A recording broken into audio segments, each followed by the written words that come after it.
We're outside of the Barnstable Police Headquarters. We're about to speak with Chief of Police Matthew Sonnabend on the recent scam that happened at Books by the Sea and get his take on it. Hi, Chief. So, what are your thoughts on the recent events that happened with Tom? It's a very unfortunate situation, but unfortunately in this day and age, I just got done dealing with another citizen that had kind of the same situation, not on the commercial level like he's dealing with, but just on the daily bombardment that you're getting, emails and phone calls, text messages, all these different kinds of scams that are looking for that one angle to get into you and get that money. And these scammers are really good. And I feel terrible about what happened to Tom, and but it's so hard to battle. It's every day, it's all the time, and people really got to keep their guard up. And and people like Tom, and just everybody in general, it seems you want to trust people that are reaching out to you. You want to do the right thing. You want to do your job. You want to make that sale. You want to do these things, but scammers know that, and they're trying to take advantage of that. They're trying to feed off of that, and I hate to say it, but sometimes you got to be a little more skeptical about some things that are coming across sometimes, and it's unfortunate. Right. So what can we do to protect ourselves so this doesn't happen? Well, there's a variety of things, like really realistically, some of these commercial scams that go around to businesses, you got to kind of sit back and say, wait, does this fit the pattern of the things that I deal with every day? Do I normally get emails from people? Do I normally sell books out of state or product out of state? Who is this person that's contacting me?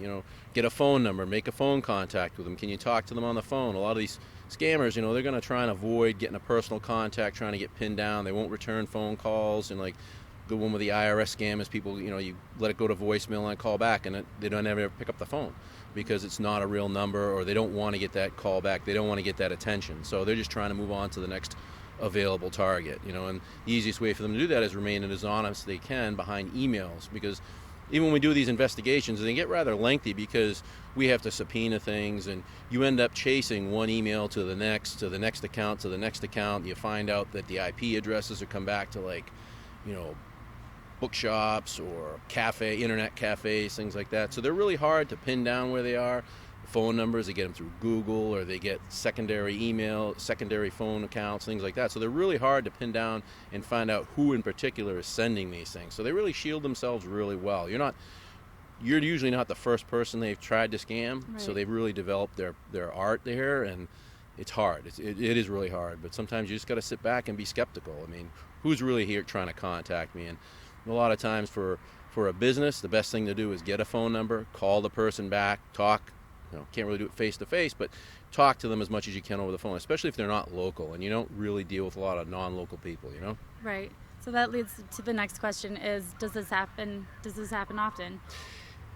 It's hard to say whether it happens often. This is the first one that we've had reported to us in this fashion, because who knows how many they've tried around the area, but people are just, I'm not biting on this. I'm just going to not return this. So it's hard to say who they've tried to get and just didn't fall into it. Tom, in this unfortunate circumstance, he actually got victimized and had to get the attention, contact us, contact the FBI, and contact a variety of different agencies. So that really came to our attention. But one of the big problems with any crime is the unreported crime. You don't know what your real crime statistics are, because you just don't know who isn't coming forward to you and letting you know, hey, this happened to me. Because people get embarrassed. There's a large embarrassment factor around that, especially down here on the Cape where you have a large elderly population. They just don't want people to know they got victimized, and they just let it go. Mm-hmm. So there's a lot that we don't even hear about. Well, we appreciate you meeting with us today, and thank you so much, Chief. It's a pleasure speaking with you. Thank you. From Barnstable Police Headquarters, for Hyannis News, it's Katherine, Joyce. All right, yeah, tell us what we got. We're going to put the link below for Tom's GoFundMe page from Books by the Sea. Please don't forget to support him.